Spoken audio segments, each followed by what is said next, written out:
ही निर्वाचन आयोग के इस पद के लिए चुनाव प्रक्रिया की शुरुआत की घोषणा कर दी है। ऐसे में संभावनाएं हैं कि चुनाव की तारीखें जल्द घोषित की जाएंगी। इसी बीच बीजेपी इस पद के लिए अपनी विचारधारा के प्रति समर्पित कार्यकर्ता को उम्मीदवार बना सकती है। फिलहाल जिन नामों पर पार्टी में विचार चल रहा है, उनमें कर्नाटक के राज्यपाल थावरचंद गहलोत सबसे प्रबल दावेदार माने जा रहे हैं। अन्य नाम सिक्किम के राज्यपाल ओम माथुर का भी है। तो वहीं इंडिया गठबंधन एक संयुक्त उम्मीदवार उतारने की तैयारी में है। बीजेपी के लोगों को जाना चाहिए और सुनने में आ रहा है कोई फेयरवेल भी नहीं हो रहा है। सर, बीजेपी के लोग नीतीश कुमार फेयरवेल भी नहीं हो रहा। उपराष्ट्रपति जगदीप धनखड़ का जिस तरह से इस्तीफा हुआ, इस पूरे घटनाक्रम को लेकर के प्रदेश के पूर्व मुख्यमंत्री अशोक गहलोत काफी एक तरह से आहत नजर आ रहे हैं। जिस तरह का मामला रहा, अभी तक कभी उपराष्ट्रपति का इस्तीफा नहीं हुआ। बातचीत करते हैं सर, इतिहास में ऐसा कभी नहीं हुआ, क्या लगता है आपको? देखिए, पूरा देश चौंक गया कल। ये चौंकाने वाली घटना ही है।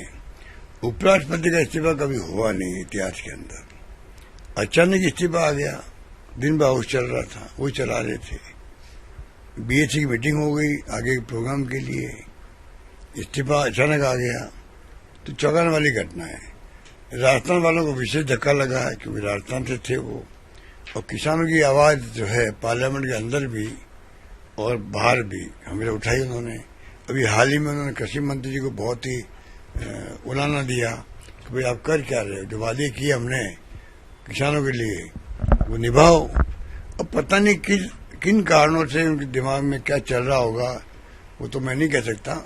तो मेरा अंदाज था कि ये दबाव में लोग दोनों जो है, स्पीकर और लोकसभा और ये राज्यसभा चेयरमैन, ये मैंने 10 दिन पहले ही कहा था, मुझे लगता है दोनों दबाव में काम कर रहे हैं। लेकिन आपसे निजी तौर पर उन्होंने इस बात को नकारा भी था कि ऐसा कोई दबाव का मसला है। वो तो उन्होंने जयपुर में कहा था कि मेरे पर कोई दबाव नहीं है, मेरा स्वास्थ्य ठीक है, अशोक गहलोत अपना स्वास्थ्य ठीक रखे। वो बातें तो मैंने भी सुना है कि कही है, हमारे पुराने मित्र हैं, सब बातें अपनी जगह है।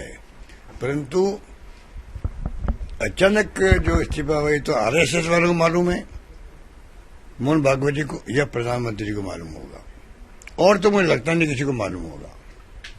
50 साल पता नहीं अभी कोई इनका आरएसएस और बीजेपी का कोई बहुत बड़ा गेम प्लान हो तो मुझे पता नहीं क्या है, पर अचानक घटना होना मैं समझता हूँ ये चौंकाने वाली है। आपने कहा कि प्रधानमंत्री को चाहिए कि वो मनाएं, कोशिश करें कि इस्तीफा वापस लें। ये हमारी पार्टी का स्टैंड जो मैंने बताया।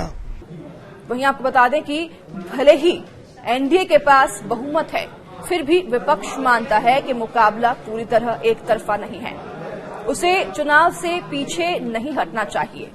तो वहीं आयोग ने इस पद के लिए निर्वाचक मंडल, रिटर्निंग ऑफिसर और अन्य जरूरी चीजों को भी अंतिम रूप देना शुरू कर दिया है। आयोग की तैयारियों के बीच बीजेपी की कोशिश होगी कि इस पद का उम्मीदवार किसी अन्य सहयोगी को बनाने की जगह अपने उम्मीदवार का नाम तय कर उसके नाम पर सहयोगी दलों को राजी करें। दरअसल जगदीप धनखड़ ने 21 जुलाई की रात अचानक देश के 14वें उपराष्ट्रपति के पद से इस्तीफा दे दिया था और उपराष्ट्रपति द्रौपदी मुर्मू ने मंगलवार को धनखड़ का इस्तीफा मंजूर भी कर लिया था।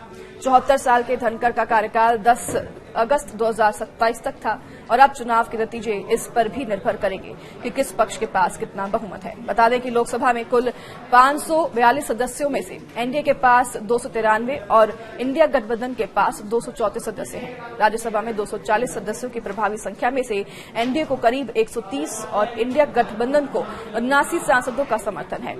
कुल मिलाकर एनडीए के पास 423 और इंडिया गठबंधन के पास 313 सांसदों का समर्थन है। शेष सदस्य किसी भी खेमे से जुड़े नहीं हैं और ऐसे में थावर गहलोत का नाम रेस में आगे चल रहा है। थावरचंद गहलोत अभी कर्नाटक के राज्यपाल हैं।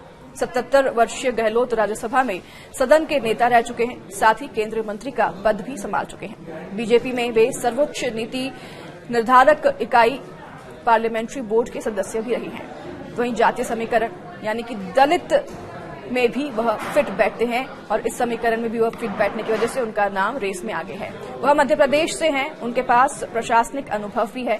तो वहीं दूसरी ओर ओम माथुर को भी मोदी और शाह का करीबी बताया जाता है। ओम माथुर अभी सिक्किम के राज्यपाल हैं। 73 वर्षीय माथुर पार्टी के कद्दावर नेता हैं और राजस्थान से वह आते हैं। वे गुजरात के चुनाव प्रभारी तब रहे हैं जब पीएम मोदी वहां के मुख्यमंत्री थे। वे मोदी के साथ ही केंद्रीय गृह मंत्री अमित शाह के भी करीबी माने जाते हैं। माथुर राष्ट्रीय स्वयंसेवक संघ में भी प्रचारक रह चुके हैं। तो वहीं कयास यह भी है कि निर्वाचन आयोग की तरफ से उपराष्ट्रपति पद के चुनाव की तारीख घोषित होते ही इस पद के लिए एनडीए प्रत्याशी के नाम की घोषणा कर दी जाएगी। और यदि बीजेपी के किसी प्रत्याशी के नाम पर एनडीए में सहमति बनाने में समस्या आई तो मौजूदा उपसभापति हरिवंश भी इस पद के उम्मीदवार बनाए जा सकते हैं। बीजेपी के एक वरिष्ठ नेता का ये कहना है कि प्रत्याशी का चयन ठोक बजाकर ही किया जाएगा, क्योंकि विपक्ष से भी कोई मजबूत प्रत्याशी उतारे जाने की पूरी संभावना है। ऐसे में एनडीए इस पद के लिए प्रत्याशियों के कद, अनुभव व जातीय समीकरण को प्राथमिकता देगी। बता दें कि जगदीप धनखड़ ने 21 जुलाई 2025 को इस्तीफा दिया और उनकी उम्र 74 साल है। धनखड़ ने सोमवार देर रात राष्ट्रपति द्रौपदी मुर्मू को लिखे पत्र में स्वास्थ्य कारणों का हवाला देते हुए अपने पद से इस्तीफा दे दिया। यह पत्र उपराष्ट्रपति के आधिकारिक एक्स अकाउंट पर भी साझा किया गया। जगदीप धनखड़ अगस्त 2022 में 14वें उपराष्ट्रपति चुने गए थे और उनका कार्यकाल अभी 2 साल तक और बाकी था।